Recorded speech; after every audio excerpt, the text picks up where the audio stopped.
لیکن اس وقت اس کے بھگوے چولے کے پیچھے ایک موالی چھپا ہے کر کے مجھے بالکل قطعی پتہ نہیں تھا، ورنہ اگر مجھے یہ اس وقت میرے سامنے اگر رہتا اور میرے نبی کے خلاف اگر بولتا تو میں اس وقت اسی سٹیج کے اوپر کیسا جواب دیتا شاید اس کو سمجھ میں آ جاتا تھا۔ پیغمبر اسلام صلی اللہ علیہ وسلم کی شان اقدس میں گستاخی کے خلاف ریاست مہاراشٹر کے مسلمان سراپا احتجاج، گستاخ سوامی رام گیری کو گرفتار کرنے کا پرزور مطالبہ، متعددہ پولیس اسٹیشنز میں مقدمات درج۔ ریاست مہاراشٹر بھر میں مسلمانوں نے گستاخ سوامی رام گیری کے خلاف زبردست پروٹیسٹ کیا۔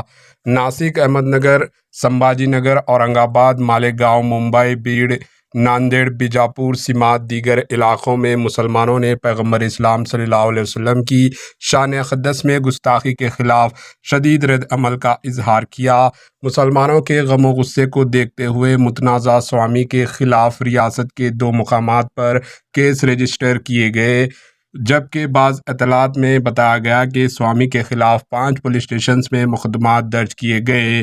مسلمانوں کی بڑی تعداد نے سمبھاجی نگر، اورنگ آباد، بیجاپور اور گنگاپور کے علاوہ دیگر علاقوں میں متنازع سوامی کے خلاف شدید احتجاج کیا اور گستاخ کے خلاف سخت کارروائی کا پولیس سے مطالبہ کیا۔ اسی دوران پولیس میں FIR درج کروائی گئی۔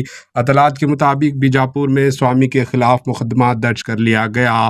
سمبھاجی نگر، اورنگ آباد میں کمشنر آفس کے روبرو مسلمانوں نے جم کر پروٹیسٹ کیا اور پولیس سے گستاخ سوامی کو فوری گرفتار کرنے کا مطالبہ کیا۔ اسی دوران علاقے میں ماحول انتہائی کشیدہ ہو گیا تھا۔ سمبھاجی نگر میں مسلمانوں نے اپنی دکانیں بند رکھ کر احتجاج کیا۔ واضح ہے کہ کچھ روز قبل گستاخ سوامی رام گیری مہاراج نے ایک پروگرام میں تقریر کرتے ہوئے پیغمبر اسلام صلی اللہ علیہ وسلم کی شان اقدس میں گستاخی کی تھی۔ Bureau report, AHN news. دیکھیے، لوک سبھا کے چناؤ کے دوران جب میں پرچار کے لیے بیجاپور کے گاؤں گیا تھا، وہاں پہ یہی ڈھونگی کا پروچن چل رہا تھا۔ مجھے وہاں کے گاؤں والوں نے یہ بتایا کہ صاحب وہ آپ سے بہت پربھاوت ہے، آپ جس طرح سے سبھی سماج کے لوگوں کو ساتھ میں لے کر کام کرتے ہیں اور آپ کا وہ ستکار کرنا چاہتے ہیں۔ تو وہیں پہ چل رہا تھا تو گاؤں والوں نے پکڑ کر مجھے وہاں پر لے کر گئے اور وہاں پر جانے کے بعد انہوں نے میرے بارے میں بڑی تعریف کی۔ اس وقت اگر مجھے یہ پتا رہتا تھا کہ یہ مہاراج کے دماغ کے اندر میرے نبی کے خلاف، میرے پروفٹ محمد کے خلاف اس طرح کا زہر ہے تو شاید میں اس جگہ پہ قدم ہی نہیں رکھتا تھا اس میں۔ لیکن اس وقت انہوں نے بڑی تعریف کی۔ اچانک یہ اس طرح کی بیان بازی کرنے سے یہ صاف ثابت ہوتا ہے کہ آپ کسی نہ کسی کے اشاروں کے اوپر ناچ رہے ہیں کر کے۔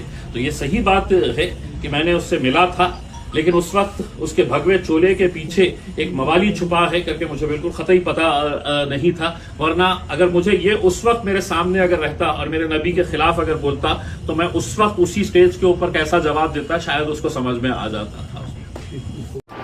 AHN نیوز کو لائک کریں، شیئر کریں اور سبسکرائب کرنا نہ بھولیں۔